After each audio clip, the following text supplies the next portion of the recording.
함께 나누실 성경 말씀 빌레몬서 1장 10절에서 21절의 말씀. 지하성서 351면.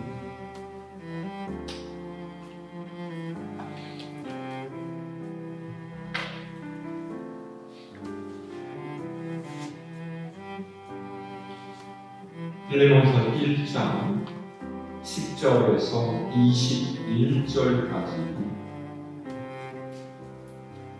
제가 여러분에게 읽으시겠습니다. 갇힌 중에서 낳은 아들 오네시모를 위하여 네게 간구하노라.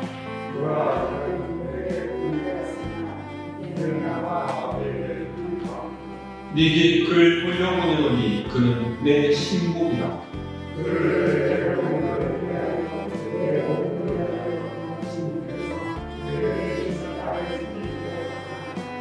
다만 네 승낙이 없이는 내가 아무것도 하기를 원하지 아니하노니 이는 너의 선한 일이 억지같이 되지 아니하고 자유로 되게 하려 합니다.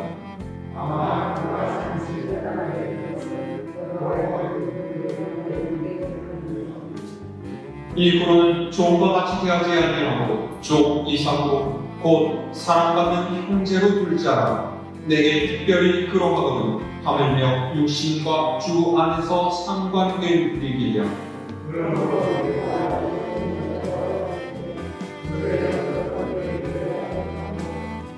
그가 만일 네게 불의를 하였거나 네게 빚진 것이 있으면 그것을 내 앞으로 계산하라.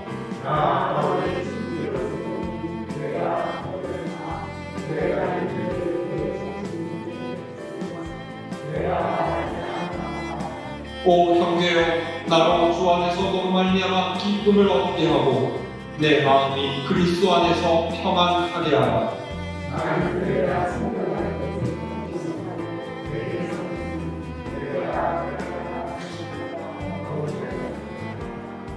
아멘. 할렐루야.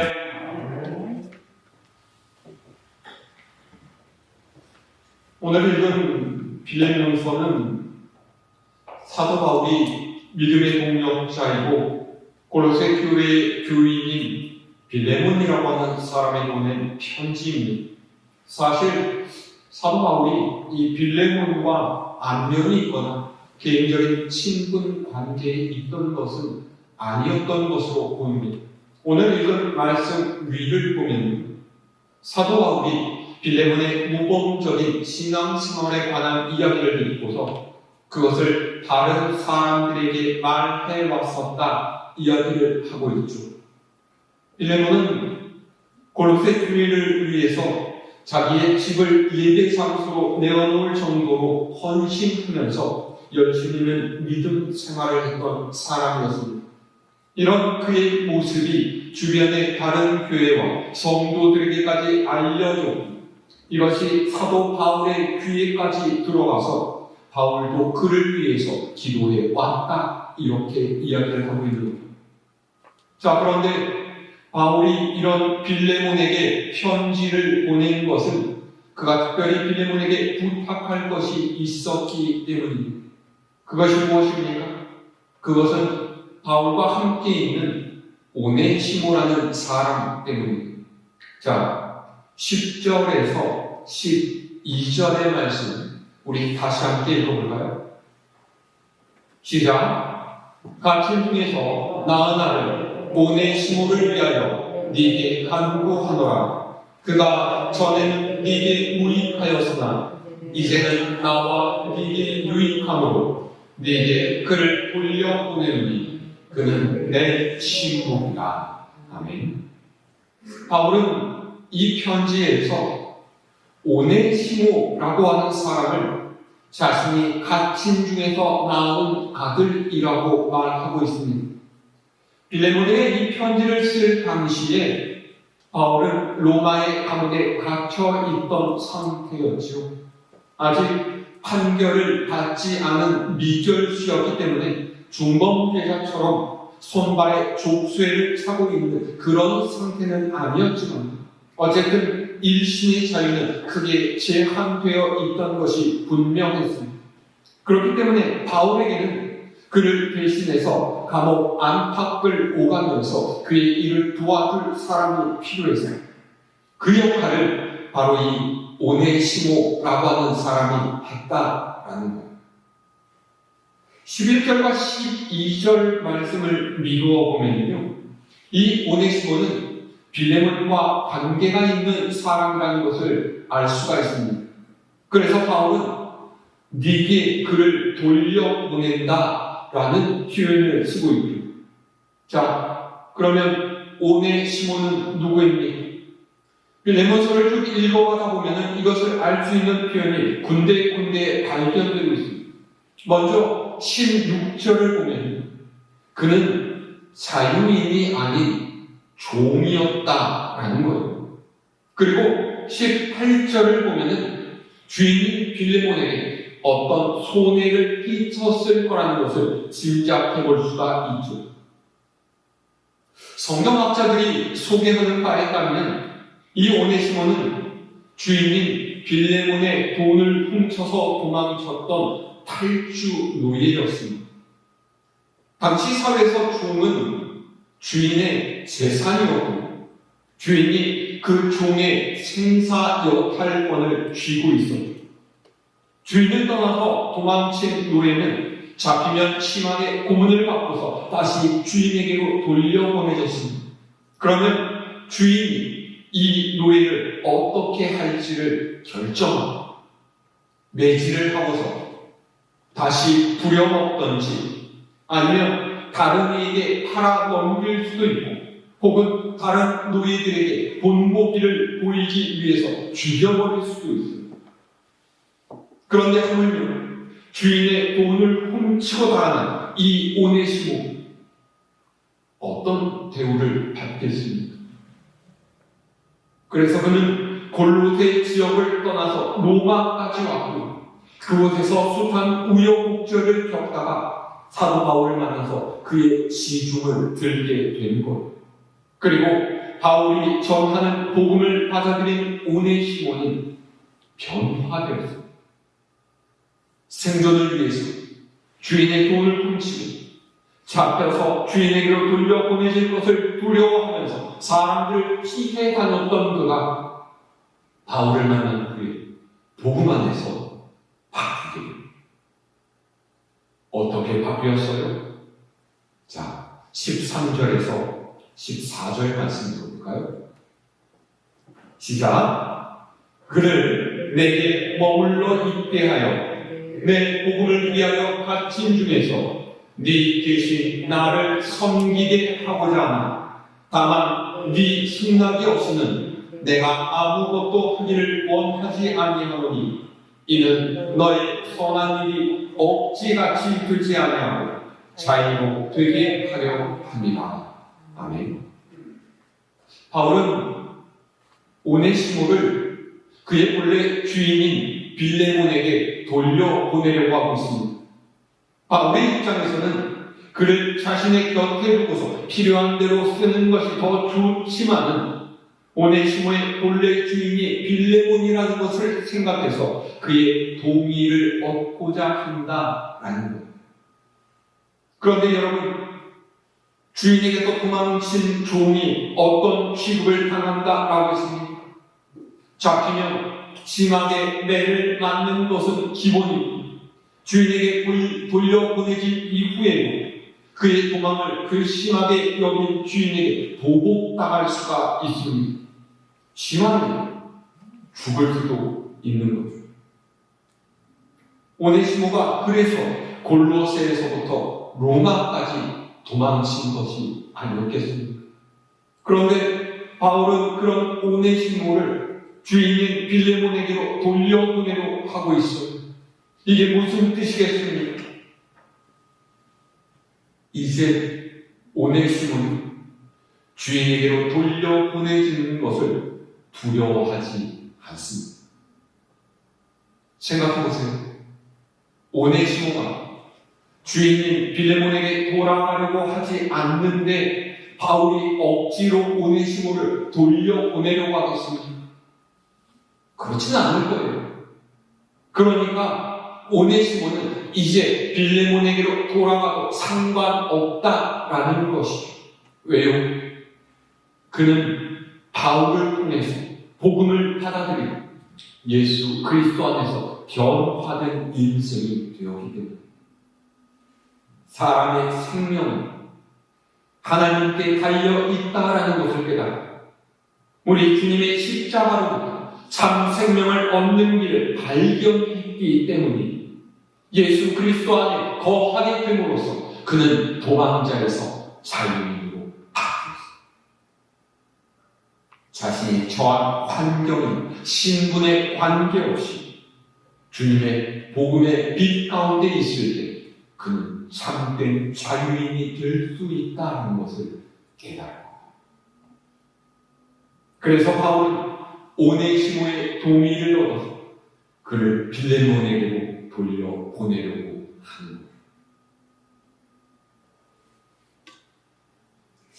이전에도 한번 말씀드렸던 것 같은데 사람이 바뀌는 것은 쉬운 일이 아닙니다. 거의 불가능한 일이나 마찬가지입니다. 수십 년을 살아오면서 그의 안에 축적되어 있는 삶의 습관, 그리고 인간관계로부터 오는 상처, 그리고 또 그것으로부터 얻은 여러 가지 경험은 사람은 일정한 틀 안에서 살아가게끔 만듭니다. 그래서 우리가 사람은 바뀌지 않는다 이렇게 늘 이야기합니다. 하지만 사람은 바뀝니다. 사람의 의지나 환경이 그렇게 만드는 것이 아니라 그를 지으신 하나님께서 그에게 손대실 때 바뀌어집니다. 이 편지를 쓰고 있는 사도 바울이 가장 좋은 예가 아니겠습니까? 그는 전형적인 유대인이었고 그 중에서도 율법의 얽매인 바리새인 중에 바리새인이었습니다. 사도 바울 자신 또한 내가 믿는 사람들을 박해하면서 다녔고 죄인 중에 글수연도라고 고백한 것과 마찬가지입니다. 그런데 그가 바뀌었어요. 열심 있는 박해자였어요. 충성스러운 주님이시고 복음의 전달자 180도 전향. 이게 그의 의지로 된 일입니다. 어떤 교육과 훈련을 통해서 그가 바뀌어진 거예요? 아니, 주님을 만나게 됩니다. 그리고 오네시모 또한 바울처럼 복음을 받아들이고 그렇게 인생이 변화되었다라는 거죠. 주님을 만나서 변화된 인생은 이전과는 다릅니다. 세상의 것을 구하면서 사는 인생이 아니라 하늘의 상급을 바라보면서 사는 인생이 되고 내 뜻과 내 생각을 고집하면서 사는 인생에서 하나님의 뜻을 우선하는 인생이 되게 됩니다. 여러분, 주님을 만나서 어떻게 변화되셨습니까? 우리가 그리스도인이라고 하면서 내 삶이 이전과 달라지지 않아요. 여전히 하나님의 뜻보다 세상의 흐름을 따라 사는 인생이라면 우리가 진짜 주님을 만났는지 심각하게 고민해 볼 필요가 있습니다. 자, 오늘 말씀의 중심은 이 다음 말씀이죠. 그 아래 15절에서 16절을 읽어볼까요? 시작. 아마 그가 잠시 떠나게 된 것은 너로 하여금 그를 영원히 두게 함이니 이후로는 종과 같이 대하지 아니하고 종 이상으로 곧 사랑받는 형제로 둘 자라 내게 특별히 그러하거든 하물며 육신과 주 안에서 상관된 일이야. 아멘. 우리 빌레몬에게 말하고 있는 것이 무엇입니까? 오네시모가 너에게서 도망쳤던 것은 그를 영원히 네 곁에 두게 하시려는 하나님의 뜻이다 라는 거예요. 그를 영원히 두게 한다 라는 이 말이 무슨 뜻입니까? 그를 계속 종으로 부려먹을 수 있다 이런 뜻이겠습니까? 아닙니다. 주인과 종의 관계인 이 세상을 벗어나서 우리가 영생을 누리면서 살게 될 저 천국의 삶에 오네시모가 너와 함께 있게 하시려는 하나님의 계획하심이 있었다라는 거예요. 그래서 바울이 부탁하고 있는 것이 무엇입니까? 이후로는 그를 종으로 대하지 말고 종 이상 사랑받는 형제로 네 곁에 두라는 거예요. 세상에서 규정된 주인과 종의 사회적인 관계를 뛰어넘어서 서로를 사랑하고 서로를 아껴주고 서로를 위해서 기도하는 영적인 형제 관계를 맺으라는 거예요. 오네시모와 잠깐 함께 있었던 바울에게도 그러하니 그의 주인으로서 또 이제 주 안에서 한 지체가 된 너 빌레몬은 그러한 것이 마땅하다라는 말씀.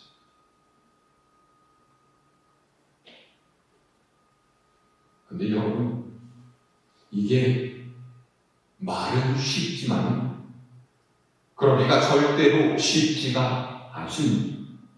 옛날의 사회에서 신분 제도라는 것은 누가 이익을 챙기고 누가 일을 더 많이 하느냐 뭐 그런 문제가 아니에요. 그 시대를 살아가는 사람들이 생각하고 행동하는 사고의 바탕이 되는 것입니다. 그 사회의 체제와 질서를 유지하는 근간이 되는 겁니다. 괜히 조선시대가 양반과 평민과 쌍놈으로 나뉘어서 500년을 지냈던 것이 아닙니다. 그 사이에 자기들의 신분을 뛰어넘고자 하는 여러 가지 밀란과 봉기와 뭐 이런 것들이 있지 않았습니까? 그런데 그게 통하지 않았어요. 왜요? 그 체제를 유지하는 사회 기득권 세력이 그걸 용납하지 않았던 거죠. 그런데 바울은 지금 빌레몬에게 그것을 갈아엎으라고 하는 거예요. 하나님의 역사를 위해서 너희 세계관과 가치관을 바꾸라는 거죠. 신분제로 유지되는 이 세상 사회의 질서를 벗어나서 복음에 의해서 재편된 하나님 나라의 질서 속으로 들어오라고 하는 것입니다. 여러분, 이게 쉽지 않다라는 것을 여러분도 잘 알고 계시지 않습니까? 우리 주님께서 뭐라고 말씀하셨어요? 누가 네 오른편 뺨을 때리거든 너는 왼편 뺨도 돌려내라고 했습니다. 누가 네 속옷을 가져가려고 하면은 너는 겉옷까지도 벗어서 내어주라고 하셨어요. 누가 네게 함께 오릭을 같이 가자고 억지를 부리거든 너는 신릭을 가주라 하셨죠. 이게 쉽습니까? 쉽지 않아요. 선생님, 친히 허리에다가 수건을 두르고 무릎을 꿇고서 제자들의 발을 씻겨주는 것이 주님께서 하신 일이고 하나님 나라에 사는 사람의 행동 원리라는 거예요. 근데 여러분, 이것을 받아들이기가 쉽습니까? 여러분 이렇게 행동하고 계세요? 누구한테 뺨 한 대 맞으면 여러분 다른 편 뺨도 돌려내십니까? 아니걸요. 딱이 한 대 맞으면 사람, 감정상 그 다음에 주먹이 나가게 되겠습니다. 주먹을 맞은 사람은 어떻게 해요? 그 다음에 몽둥이를 가지고 달려들겠죠. 머릿속으로는 주님의 말씀이니까 내가 그렇게 살아야지 생각을 하지만 막상 우리 일상의 삶에서는 그렇게 하기가 정말로 어렵다라는 거예요. 모두가 자유인으로 살아가고 있는 오늘날에도 힘들어요. 그런데 이런 요구를 바울이 빌레몬에게 하고 있는 거예요. 그리고 이를 위해서 바울이 오네시모를 모집하고 나섭니다.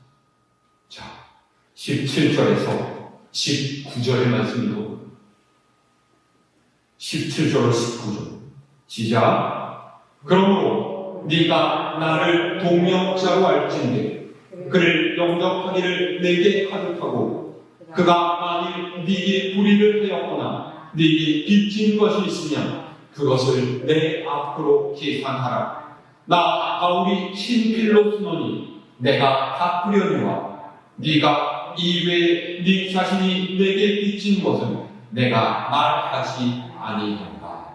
아멘. 바울이 뭐라고 해요? 너 빌레몬이 나 바울을 믿음의 동역자로 여긴다면 오네시모를 영접하기를 나한테 하시니라. 그리고요, 만약에 그가 네게 손해를 끼쳤거든 그것을 내가 갚겠다. 그러잖아요. 19절에 친필로 쓴다라는 표현이 나온 것은 이 때문이에요. 우리가 어떤 계약을 맺을 때요, 도장을 치거나 사인을 해야 하는 것처럼 이 당시에도 거래나 계약을 할 때에는 당사자가 그것을 했다라는 증거가 있어야 합니다. 그러니까 바울은 내가 말로만 그런 것이 아니라 내가 진짜 네가 입은 손해를 배상할 의지가 있다. 그것을 내 사인으로 너한테 증명한다. 이런 뜻입니다. 그만큼 오네시모의 구명에 대해서 바울은 진심이다. 바울이 이렇게까지 합니다. 빌레몬이 어떻게 해야 될까? 보세요. 사회에서 만나서 맺은 일반적인 관계라면 이런 말이 오갈 수가 없을 거예요. 그런데 바울이 빌레몬에게 무리하게 보이기까지 하는 이런 요구를 하는 것은 그들을 복음 안에서 한 형제로 맺어주신 예수 그리스도께서 지금도 그들 사이에 역사하고 계셨음을 믿기 때문입니다. 자, 20절에서 21절 말씀하십니다. 뭐라고 했어요? 함께 읽을까요? 시작. 오 형제여, 나로 주 안에서 너로 말미암아 기쁨을 얻게 하고 내 마음이 그리스도 안에서 평안하게 하라. 나는 네가 순종할 것을 확신하고 네게 썼노니 네가 내가 말한 것보다 더 행할 줄을 아노라. 아니, 주 안에서 내가 너로 인해 기뻐하게 하고 내 마음이 그리스도 안에서 평안하게 하라. 그렇죠. 세상의 논리와 질서를 따져서는 할 수가 없는 일. 하지만 주님 안에 있는 이들이라면 이렇게 할 수 있다라는 것. 그리고 바울 빌레몬이 자신의 말에 순종할 것을 확신하면서 그가 자신이 요구한 것보다 더 나은 일을 할 수 있을 것을 안다. 좀 대단하지 않습니까? 저는 바울도 또 빌레몬도 굉장히 놀라운 사람들이라는 생각을 합니다. 이런 요구를 할 수 있다라는 것도 쉬운 일이 아닙니다. 이 요구를 받아들일 수 있는 것도 쉽지가 않습니다. 여러분, 경우는 좀 다르지만 만약에 제가 여러분들한테 핸드폰으로 문자를 보내서 사랑하는 우리 권사님, 우리 교회가 요번에 이런저런 일을 좀 해야 하는데 돈이 좀 필요해. 이 돈이 우리 교회가 발전하는 큰 힘이 되고 하나님의 역사에 가치 있는 헌신이 될 거예요. 그러니까 권사님 가진 집을 싹 팔아가고서 그 중에 반을 교회에 헌금하십시오. 그러면 여러분은 어떻게 하시겠습니까? 무슨 당연히 그래야죠. 헌금하시겠어요? 혹시 말을 안 하시는 분 하시겠어요? 안 하시겠어요? 여기서 안 하겠습니다 하면은 믿음 없는 자가 되는 거고, 하겠습니다 하면 큰일 나는 거죠. 어떻게 하시겠어요? 입을 다물리는 게 상식이죠? 안 그러실 거예요. 아마도 당장에 치욕이 들어서 내가 이 교회를 계속 다녀야 되나? 뭐 이런 고민에 빠질 것이고, 돈 요구하는 이 목사가 사실은 가짜 목사가 아닐까 의심을 하면서 저한테 항의를 하시겠죠. 물론 지금 얘기 드리는 것은 굉장히 극단적인 예의이지만 바울이 빌레몬에게 요구하는 것은 사실 이것보다 더한 거예요. 그 시대의 사상과 질서에 완전히 반기를 들고서 이것을 거슬러라 하는 것이 되겠죠.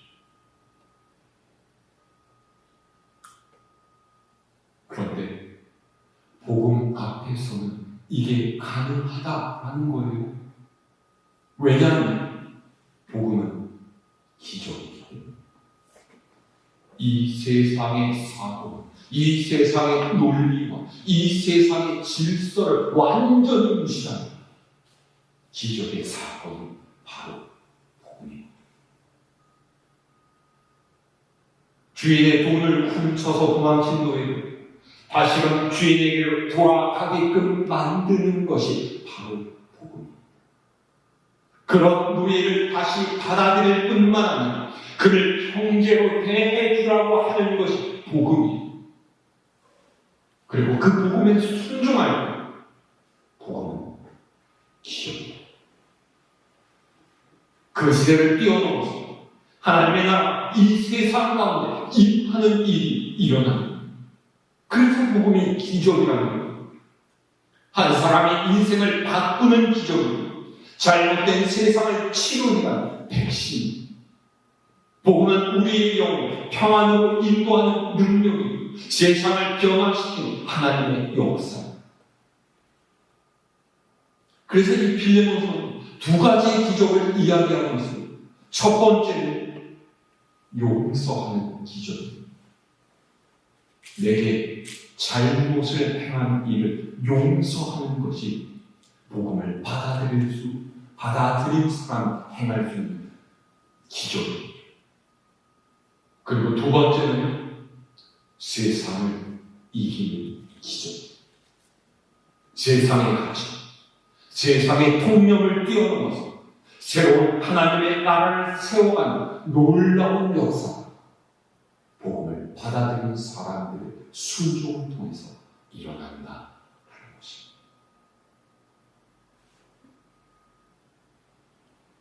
오늘의 말씀 가운데 우리는 성령께서 우리에게 물어오시는 강력한 질문 앞에 서게 됩니다. 바울의 이 요구가 빌레몬이 아닌 우리를 향한 것이라면 여러분 어떻게 대답하시겠습니까? 단순히 삶의 일부분만을 희생하는 것이 아니라 네 생각과 네 마음과 인생 전부를 바꿔야 한다는 하나님의 부르심과 여러분 어떻게 반응하시겠습니까?